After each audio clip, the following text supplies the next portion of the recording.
No, no, no.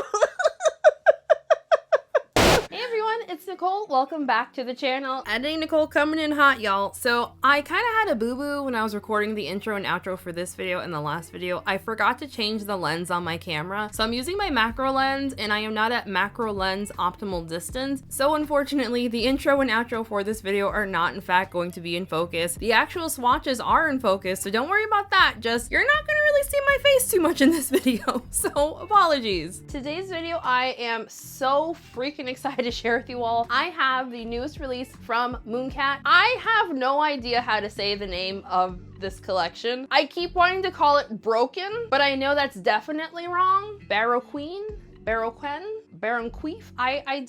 I don't know. And I did Google it and Google kept telling me I was spelling it wrong. This release is available right now on the Mooncat website. We have 8 different nail polishes in a variety of finishes. All of the polishes featured in today's video were sent to me by Mooncat and gifted PR. This video is not sponsored, but thank you very much Mooncat for sending these polishes over to me. As always, in the description box, I will have links where you can pick these polishes up. I'll have Mooncat's social media pages, my social media pages, and of course timestamps as well. And as per usual, I'll save all of my thoughts and feelings for the end of the video. Let's get into this one. Today's base coat of choice is going to be Mooncat's Getting Even Nail Primer. I don't speak about base coats and top coats super often on this channel, but Mooncat's base coat and their top coat are both really good. First up, we have Fleur Sauvage. Mooncat describes this one as a light orange lacquer filled with a chromy pink shimmer. This was my first time reading the official color description for this one, and I was kind of surprised that they're describing it as a light orange lacquer. This very much looks like a pinky peachy color on the nail. I did find that Fleur Sauvage starts off very sheer, so you will definitely want to build this one up. If you don't mind a more sheer look on the nail, I did think this looked pretty okay in 2 coats. You don't get quite the same depth of color that you see in the bottle on the nail in 2 coats. You also have very obvious visible nail line in 2.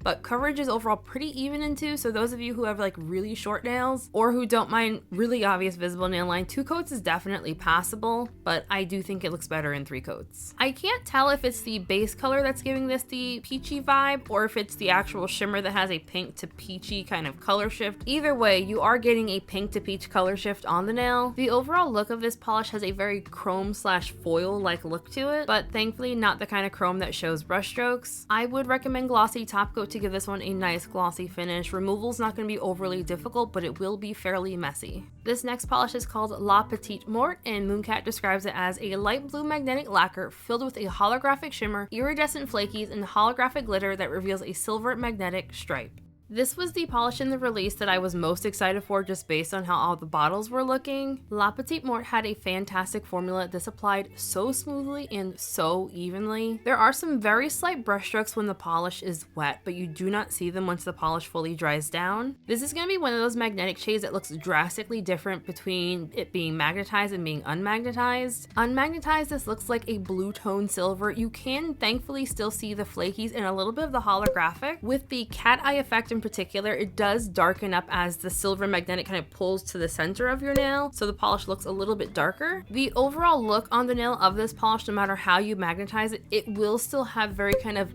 icy, arctic, wintry kind of vibes to it. This does dry down with some slight texture, so I would definitely recommend wearing top coat, maybe even 2 layers of top coat, depending on how thick your top coat is to smooth everything out. Removal is not going to be like the worst thing ever, but when you have this many different components in a polish, I would still recommend the soak-off method.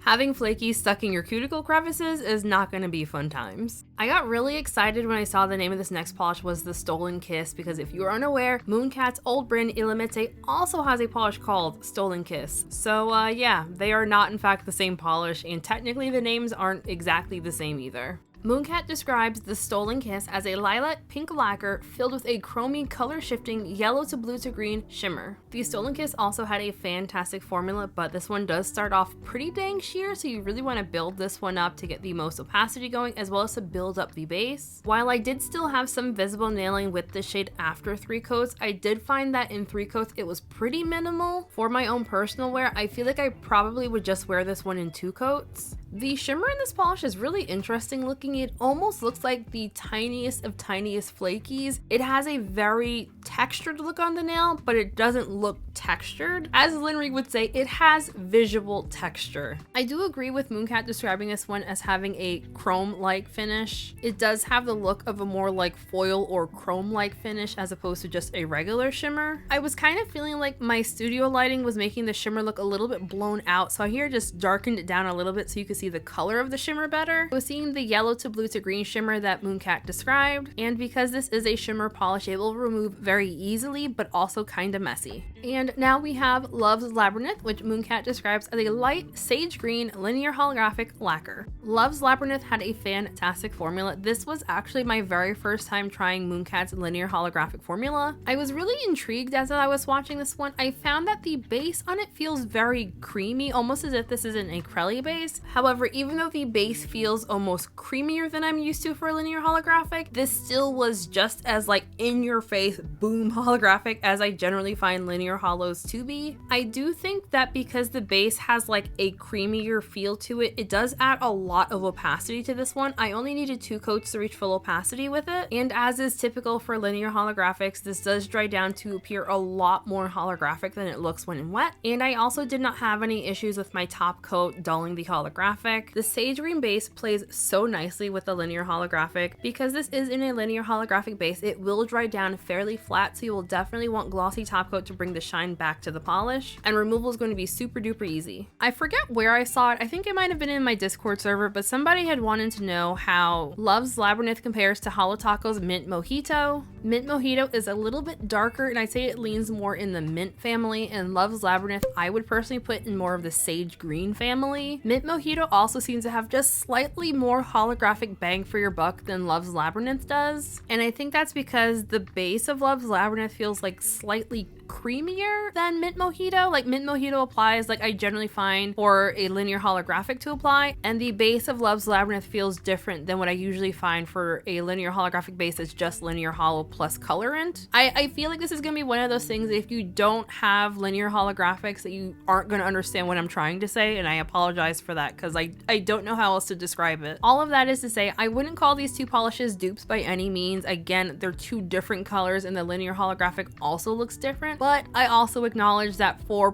probably the average user, they're not going to need both if they have one already. This next shade is called Banquet of Breadcrumbs. Mooncat describes it as a bright yellow-green lacquer filled with a chromy yellow-green shimmer. Banquet of Breadcrumbs also had a fantastic formula. This is pretty much the greenish version of the other chromy shimmers that we've seen previously in this release. As one would expect, on that first coat, this is super sheer, so you definitely need to build it up. Much like the other shades similar to this one, I would say it's going to be a 2 to 3 coater depending on personal preference and your nail length. In my personal opinion though, I do think this one does look best built up in 3 coats. I feel like it just looks a little bit too sheer in 2. That third coat does deepen up the overall look on the nail. While I did still have visible nailing with the shade, I would say it's not as bad in 3 coats as I found it to be in 2. I know this release isn't technically a spring release or even a Valentine's Day release, but this polish itself feels really springy to me. And of course, because this is a shimmer shade, it's not going to be difficult to remove, but it will be fairly messy due to the shimmer particles. This next polish is called Hall of Mirrors. Mooncat describes it as a glossy topper featuring silver flakies in a clear base. The formula on Hall of Mirrors was also fantastic. The flakies in here all spread out very evenly and easily. They are fairly dense. You get a lot more flakes with this topper than I honestly expected there to be when I read the description as being a topper. Because the flakes in here are so dense, I kind of wanted to see how this one would look built up. So I decided to try building this one up in 3 coats. Spoiler alert, it does not reach full opacity. I didn't expect it to. Here it is in 2 coats on its own, in 3 coats on its own, and then coming up I'll also have it mattified with the Mooncat matte top coat over black. Removal for this is not going to be overly difficult at all. The flakes again dry down very flat, and in case you are new to toppers, you still will want glossy top coat on top of this just to seal everything in. This is not like a quick dry top coat or anything. This next polish is called Such Sweet Sorrow, and Mooncat describes it as a blue-purple lacquer filled with a color-shifting purple to pink shimmer. Such Sweet Sorrow unsurprisingly also had a fantastic formula. The base did not feel overly thick or thin, zero application issues. I am not quite sure why this shade was not also described as being chromy. I feel like it does kind of have a metallic vibe to it. Like the other shimmer shades in this release, it does start off fairly sheer on that first coat, so you will want to build this one up. For whatever reason, I only have 2 coats recorded. I didn't write in my notes that I did a 3rd coat, so I'm assuming that I just thought this looked fantastic in 2, and that's why I stopped in 2. But as you can see, I do still have some pretty obvious visible nail line, but coverage is still really even. As someone who regularly talks about how much they're tired of shimmer shades, I always feel like such a clown when I get a shimmer on, like, oh wow, that's so pretty. To my eye at least, I do think the base on this is more blue leaning than purple leaning, but you get a lot of purple from the shimmer. Not enough to call this a blurple, like I think it's very firmly blue base plus purple to pink shimmer personally. And as I've been saying this whole video, this is a shimmer polish that will remove very easily, just kind of messy, especially if you scrub it off. Last, but certainly not least, we have Castle of Cobwebs. Mooncat describes this as a slate gray, glow-in-the-dark lacquer filled with a blue shimmer that glows green in the dark. Surprising to no one, this polish had a fantastic formula. It was slightly on the thicker side. I did honestly expect it to be on the thicker side, so it wasn't unusually thick. I generally find for Mooncat's glow-in-the-dark shades that because they pack so very much glow-in-the-dark pigment into them, they do tend to be on the thicker side. I did not need to add thinner or anything to it. And just as a reminder, you can add nail polish thinner to glow-in-the-dark polishes. The only polishes that you can't add nail polish thinner to are going to be water-based nail polishes. Everything else you can add thinner to them. For personal wear, I likely would only wear this shade in 2 coats. For the live swatch, I opted to add a 3rd coat, largely because I really wanted to pack as much of that glow-in-the-dark pigment onto my nail as humanly possible. You get a little bit more opacity with the 3rd coat, but other than that, I didn't see a huge difference between 2 coats and 3 coats. As I feel like I've been saying multiple times recently, Mooncat's glow-in-the-dark shades are always really fantastic. I did opt to test this one out for a couple of days just to verify that this one was up to par with what I think of for Mooncat's glow-in-the-dark shades. For the live swatch, I charged up my nail with a blacklight flashlight. As I had this one on throughout the day,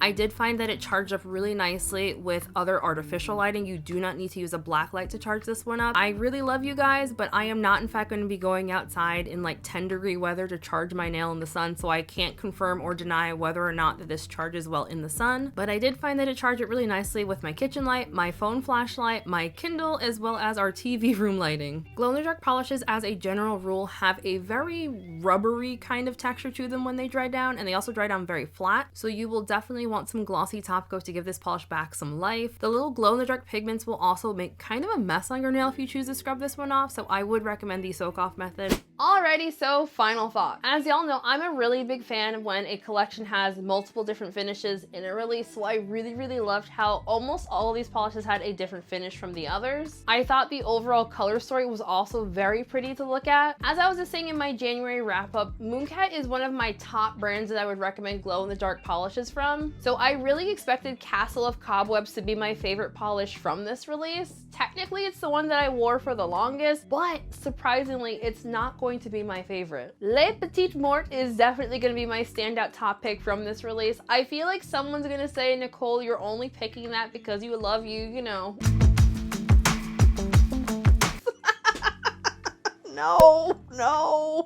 No. I'm sorry. I need a grown up. No, I'm not picking it as my favorite because of the name. I'm picking it because as I was swatching these out, that was the one that I was like the most like, wow, looking at it. Also, Mooncat's promo shot for it, it's right here. I really thought the promo shot for it was cool, the whole dipped in fingers thing. I am going to surprise myself and also count Love's Labyrinth as one of my top picks from this release. I try not to buy linear holographics personally because like I kind of own too many. I've been collecting nail polish for quite a while. Like I've got a lot of linear holos, but there's just something about a good old-fashioned linear holographic that really just makes the heart so happy. And like, yeah, is it gonna look the best in every single light source? No, it's not. But when it looks good in the light, it looks damn good in the light. So I had to. I'm sorry. It's just so pretty. I would love to know what everyone else thought of this release. Are you planning on picking it up? Have you already picked it up? You know the drill. Let me know all your thoughts and feelings. As far as pricing and sale information goes, all of the shimmer polishes in this release are going to be priced at $15. Le Petite Mort, which is a magnetic, is going to be priced at $16. The Hall of Mirrors topper is going to be priced at $14, and you can pick up all 8 polishes in a discounted bundle set of $108. This release is not going to be limited edition, so it should be around for quite a while. Before we end today's video, I want to give a very special shout out to my channel members, Shenanigang, Stormy Fans, your names of course all on the screen right now. If you would like to sign up for my channel memberships, there's a link for that in the description box. But you know, no pressure, just like this video, comment, share, subscribe to the channel if you haven't already, and we are good. I always forget to promote this. If you are on the platform Discord, I have a Discord server. It's not exclusive to channel members. You just, you know, it's open to, you know, people who like me. I guess that's the theme that brings us all together, I guess. So if you want to come hang out in the Discord server, I have a link for that in the description box as well. And also don't forget to follow me across all of my various social medias. If you like listening to me chatter, I have a second channel where I post a lot of chatty videos. Thank you all for joining me for today's video. I hope you enjoyed it. Have a fantastic week, folks, and I'll see you in the next one. Bye! When I get high, I ain't looking at the clock, still ballin' like Brian. Yeah, I'm headed to the Bucks, then I'm ballin' like yeah.